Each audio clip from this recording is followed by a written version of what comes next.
ពន្ធធ្វើម៉ែហើយខ្ញុំគិតដែរថាគុំគិតដែរថាគុំអីលើមកជុំភ័យខ្លាចប្រពន្ធដូចខ្លាអចាខ្ញុំដើរទៅណាគេតាមយាមអើយយាមមើលតែខ្ញុំជាអ្នកទងប្រាក់ខែគេយកអង្គបើឆ្លងក៏ឆ្លងមិនឈ្នះគេសងខ្ញុំស្គមគេធ្លាប់ម្ល៉េះចុកចាញ់គេទៅ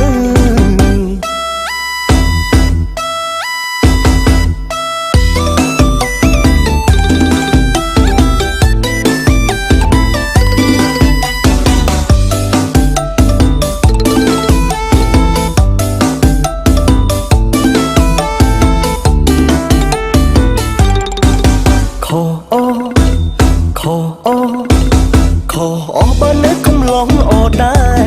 មិនភូតទេប្រពន្ធធ្វើម៉ែហើយខ្ញុំគិតដែ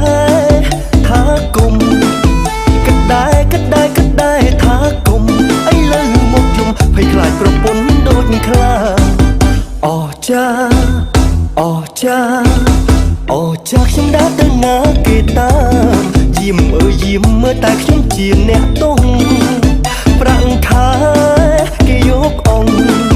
បើឆ្លងក៏ឆ្លងមិនឈ្នះគេសងខ្ញុំស្គមគេធ្លាប់ម្ល៉េះចុកចាញ់គេទៅ